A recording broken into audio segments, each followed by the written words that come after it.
अर्जी लगानी चाहिए थी, वहां अर्जी हमारी पहुंच ही नहीं पा रही, हमने उसको पता ही नहीं कि ये कहाँ अर्ज करें।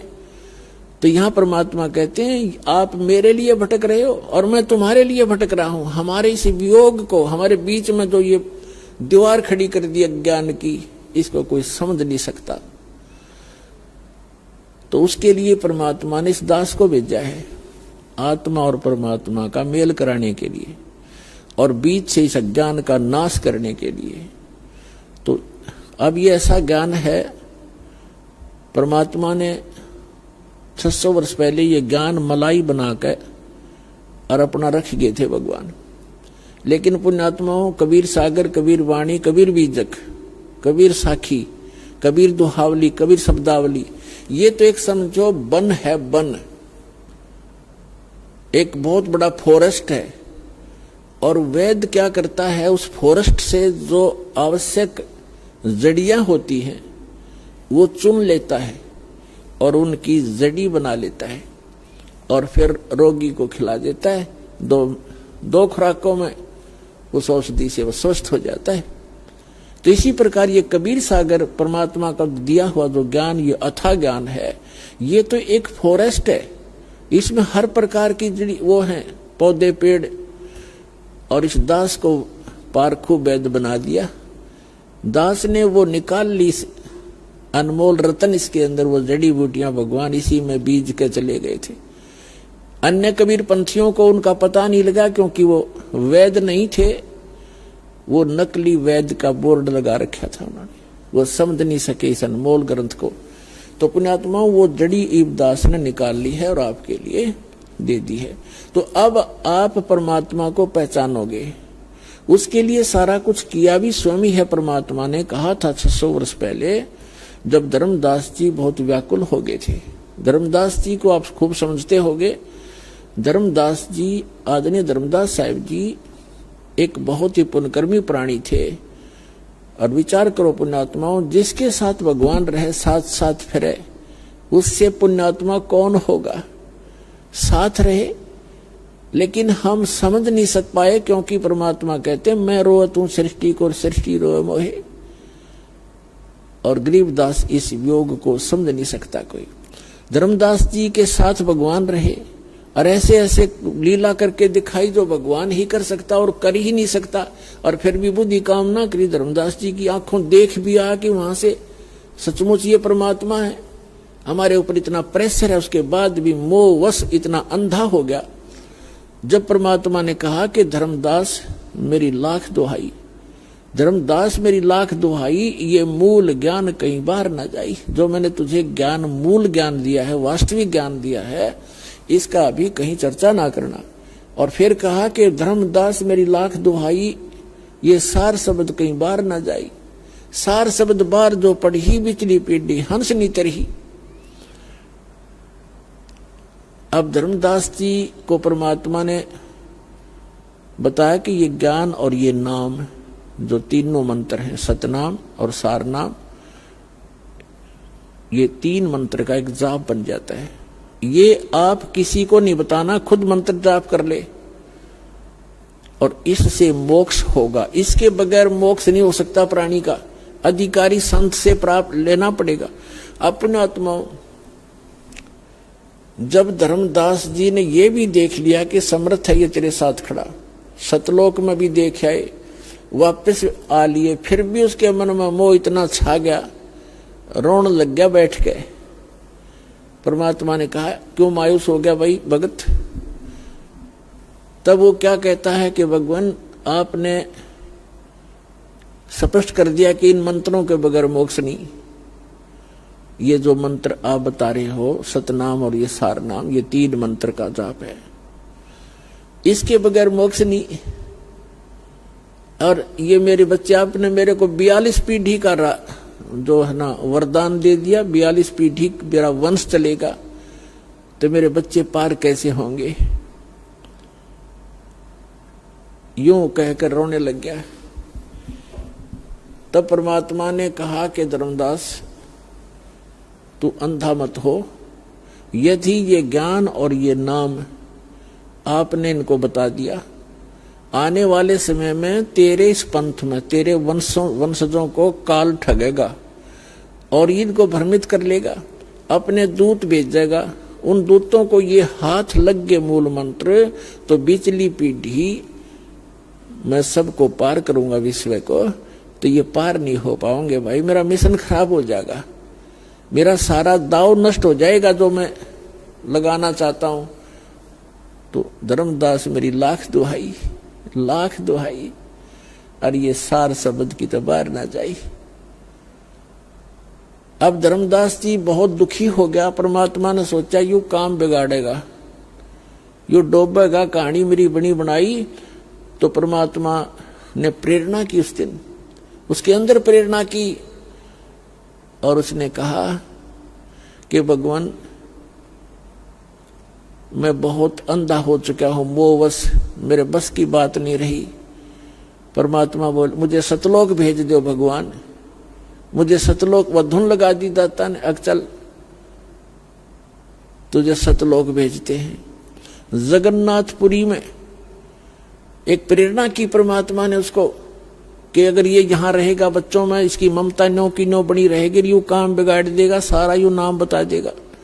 और इसके बताया हुआ नाम ने काम तो करना नहीं, क्योंकि अधिकारी नहीं, क्योंकि परमात्मा ने धर्मदास जी को आगे नाम देने का आदेश नहीं दिया था। केवल 5 नाम जो प्रथम मंत्र के यही दिया करते थे, इनका आदेश था। धर्मदास जी के लड़के जो परमात्मा के आशीर्वाद से हुआ था, कबीर जी के आशीर्वाद से, चूड़ामणि जी, उसको भी स्वयं ही दीक्षा दी थी और स्वयं ही उसको आगे नाम 5 नाम देने का गुरुपद प्राप्त कराया था। 5 नाम कौन से? जो आपको प्रथम मंत्र में दिए जाते हैं, फर्स्ट एंड लास्ट छोड़ के। फर्स्ट एंड लास्ट उस समय नहीं दिया जाता था। अब ये लंबी कहानी है, बार बार सत्संग सुनोगे तब आपको पता चलेगा कि प्रथम और लास्ट मंत्र उस समय क्यों नहीं दिया जाता था। ये सत्संगों में बताया जाएगा, लेकिन अब विषय दूसरा है। तो कबीर परमेश्वर जी ने कहा कि धर्मदास मैं चारों युग में आता हूं और प्रत्येक प्राणी को जो एक बार मेरी शरण में आ गया उसको पार करके ही छोड़ता हूं। और जब मैं एक बार जब समुद्र ने जगन्नाथ के मंदिर को बनने नहीं दिया था, ईर्ष्यावश 6 बार उसका 5 बार उसको खत्म कर दिया था, बने बनाए मंदिर को, जगन्नाथपुरी के मंदिर को। तो उस समय मैंने स्वयं आकर के एक संत रूप धारण करके और वहां बैठा था समुद्र के किनारे, और समुद्र ऐसे उठ कर रहा था, 40 फुट के करीब ऊंचा उठ के ऐसे पूरा पहाड़ की तरह आगे को बढ़ रहा था। जैसे साइक्लोन आ जाती है, समुद्री तूफान बोलते हैं, वो सब कुछ तहस नहस कर देता है। तो मैंने ऐसे कर दिया था, मेरी शक्ति के सामने समुद्र वहीं का वहीं जाम हो गया था, एज इट इज। और फिर विपर रूप धारण करके समुद्र का देव आया था, उसने मुझसे याचना की कि मैं समुद्र तोड़ने जा रहा हूं, मुझे जाने दे। तब मैंने उससे कहा कि मंदिर तोड़ने जा रहा हूं, मुझे जाने दे। तो मैंने उसको भाई कह दिया था कि अब तू इधर नहीं जा सकता समुद्र, मैंने राजा को वचन दे दिया है जो मंदिर बनवा रहा है, आप जा सकते हैं। कहने का भाव ये है कि धर्मदास जी को ये प्रेरणा करनी थी परमात्मा ने कि भाई ताकि ये यहां से निकले। तो धर्मदास जी कहने लगे जी वो स्थान अब भी है जहां आपने ये समुद्र रोका था। परमात्मा ने कहा कि हां अब भी है, मैं देखना चाहता हूं महाराज, मुझे दिखा दो। परमात्मा चाहो थे कि यहां से निकले इस गंध से। अब वहां जाने में यानी बांधवगढ़ से और उड़ीसा जाने के लिए चल पड़े, 3-4 दिन में पहुंचे, जाकर के पैदल चल पड़े। अब वहां जाकर के परमात्मा ने ज्ञान दिया, उसको नए सिरे से समझाया कि भले आदमी कहां से आया था तू, क्या ये वंशज तेरे साथ रहेंगे? आज ये यहां जन्मे हैं, चलो कल इसकी मृत्यु होगी, अपन माने जाके नाइजीरिया में जन्म ले लें, तेरे कहां से हो गए भले आदमी। एक लेवा एक देवादूतम, जैसे सुखदेव ऋषि ने अपने पिता व्यास जी से कहा था कि एक लेवा एक देवादूतम, कोई किसी का पिता नहीं पुतम, ऋण संबंध जुड़ा एक ठाठा, अंश में सब 12 बाटा। आज तेरे परिवार है, कल पता नहीं कहां जन्म लेंगे, और वो कहां है आज। कोई मुसलमान के घर जन्म है, किसी का ईसाई के घर जन्म है, किसी का किसी के घर जन्म है, और आज वो तेरे घर आ रहे हैं। उसके बाद आपका संस्कार पूरा करके कोई कहीं जाएगा, कोई कहीं जाएगा, 12 बाट हो जाएंगे। तो समझा नहीं, इतना सारा बन तेरे साथ 50 साल हो गए माथा मारते ने, और तू वहीं का वहीं खड़ा है। तब इतनी दूर पहुंच गया जब यहां से, और वहां जब ये ज्ञान नए सिरे से सुना तो पहले भी करता, लेकिन 10-20 बार सत्संग ने सुनकर ये मन पक जाता है। और न्यू सोचा बस मैंने सब कुछ ज्ञान हो गया, खाक ज्ञान हो गया। इस ज्ञान को तो अंतिम सांस तक आधार बनाना पड़ेगा, सत्संग सुनते रहना पड़ेगा। 4 बात सीख कर वक्ता बन गए, यहां से सुनकर आप कहने लगे, बताने लगे, क्योंकि ये ऐसा ज्ञान है, इस ज्ञान को सुनकर आम आदमी प्रशंसा करने लग जाएगा, और वह फिर उसको वो प्रशंसा ले डूबेगी प्राणी को। तो यह प्रभुता की भूख भी जीव का नाश का कारण बन जाती है। धर्मदास ने सोच बैठा था मैंने सारा ज्ञान हो गया, वहां जाकर पता चला, कहने लगा जी मैं तो वहीं खड़ा था जहां से चला था, आपने मेरी आंख खोल दी भगवान। हे परमात्मा मुझे यहां से भेज दो, न मैं भी इस दलदल में फिर फंसूंगा। तब धर्मदास जी ने जीवित समाधि ली वहां पर कि मन भेज दो दाता। परमात्मा बोले ठीक है, बैठ इस गुफा में। आगे पत्थर ला दिया, वो तो मालिक ने भेजना ही था, भेज दी उसकी आत्मा। उससे पहले धर्मदास जी को संतुष्ट किया, कहा कि भाई देखो, धर्मदास जी को फिर भी रह कर बातें याद आव थी, अगजी दया करियो आप। तो परमात्मा ने कहा था कि धर्मदास जी ने कहा कि भगवान आप कह रहे हो कि बिचली पीढ़ी जब आवेगी, कलयुग 5505 बीत जाएगा, 5505 वर्ष, उस समय बिचली पीढ़ी का समय होगा, तब ये जीव पार होंगे। तो धर्मदास जी ने कहा कि परमात्मा आज तो आप बता रहे हो कि कलयुग डे बाय डे बिगड़ेगी बात सारी, दिन प्रतिदिन लोगों की वृत्ति खराब होती जाएगी कलयुग में, और जब घोर कलयुग आओगा तब तो सब लुटेरे हो जाएंगे, शराबी कवाबी हो जाएंगे। तो परमात्मा 600-500 वर्ष पहले आगे जब ये समय आएगा, उस समय तो लोग और ज्यादा बिगड़ जाएंगे, तब कैसे पार होंगे वो, और मेरे वंशज कैसे पार होंगे। तब परमेश्वर कबीर जी ने कहा था कि भाई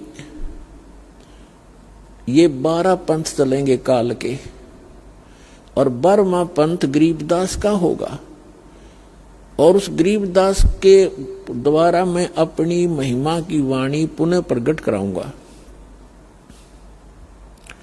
और उस गरीबदास वाले पंथ में आगे चल के धर्मदास मैं स्वयं आऊंगा, और मैं फिर उनको सबको पार करूंगा। बेशक किसी की कैसी ही वृत्ति हो जाएगी, क्योंकि बगैर ज्ञान के तो आत्मा ये जीव गलती पे गलती करता ही रहता है। जब इसको ज्ञान हो जाएगा फिर ये हाथ भी नहीं लाओगा उन बुराइयों को जो भक्ति बाधक होंगी। तो मैं स्वयं जाऊंगा, उन सबको फिर से नए सिरे से ज्ञान दूंगा, और धर्मदास सतयुग जैसा माहौल बनाऊंगा पूरे विश्व में, और मैं सतनाम दूंगा, सारनाम दूंगा, सब शिक्षित करूंगा पहले।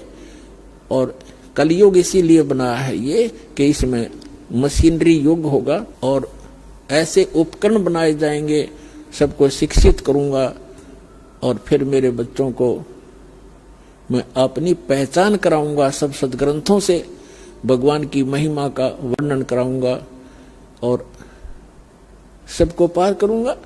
तेरे वंशज भी पार हो जाएंगे। तेरे को 42 वंश का आशीर्वाद इसलिए दिया है कि सभी अच्छी आत्माएं तेरे घरों में जन्म लेंगी, और जब वो मेरी शरण में आएंगी, नाम ले लेंगे तो पार होंगे, नाम न लेंगे तेरे क्या कोई भी पार नहीं होगा। और जब कलयुग 5505 बीत जाएगा उस समय बिचली पीढ़ी का समय प्रारंभ होगा। उस समय सारे विश्व को पार करूंगा, सतनाम का और सार नाम का सब जगह बोलबाला होगा। जो भी सतनाम और सार नाम को ले लेगा धर्मदास, तेरे वंशज का सारा विश्व पार हो जाएगा।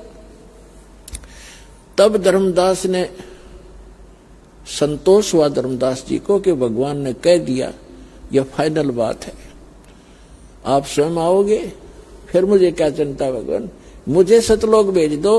अगर मैं वापस चला गया वहां पर बांधवगढ़, मैं दलदल में फिर फंस जाएगा। उस समय धर्मदास जी की लगभग 118 वर्ष की आयु हो गई थी जब वो सतलोक गमन किया जीवित समाधि देकर। अपने आत्माओं, दास क्या सिद्ध करना चाह रहा है आपको? दास ये सिद्ध करना चाह रहा है कि ये ऐसी अनमोल जड़ी, ऐसा अनमोल ज्ञान और ऐसे ये कारगर मंत्र परमात्मा ने छुपा कर रखे थे आपके लिए। सबसे निकट थे धर्मदास जी, उसको भी आगे प्रतिबंध लगा दिया था कि जिक्र भी ना कर देना इस सतनाम और सार नाम का। जिन भी महापुरुषों को परमात्मा मिले हैं उन सबको मंत्र दिए, लेकिन उनको आगे प्रतिबंध लगा दिया। और वो पक्के दृढ़ भगत थे, जो गुरुजी ने कह दिया फाइनल है, संसार कहीं जाओ, जो गुरुजी का आदेश है वो शिरोधार्य है, सारा संसार एक तरफ और वचन गुरु का एक तरफ। वो ऐसे महापुरुष थे, तभी तो उनको सचखंड ले गए, वापस ले आए और फिर उनको साथ रहे और भक्ति करो बच्चा, तुम्हें सर्व सुख भी दूंगा, सतलोक ले चलूंगा। तो इसी प्रकार आदरणीय नानक साहिब जी को भगवान मिले थे बेई नदी पे और सचखंड लेकर गए, सारा कुछ दिखाकर वापस छोड़ा कि सतनाम से मोक्ष होगा। मैं काशी बनारस में धानक का काम करता हूं, जुलाई का वहां आ जाना। अब ये इस बात का विश्वास नानक साहब का नहीं हुआ कि भगवान और धानक का काम करे। जब वापस छोड़ दिया तो सतनाम बिना मोक्ष नहीं, और सतनाम मिले कहां? परमात्मा कह रहे मैं खुद वहां बनारस के अंदर हूं। तो सब लीला की, जब वहां जाकर देखे तो उनको मिला।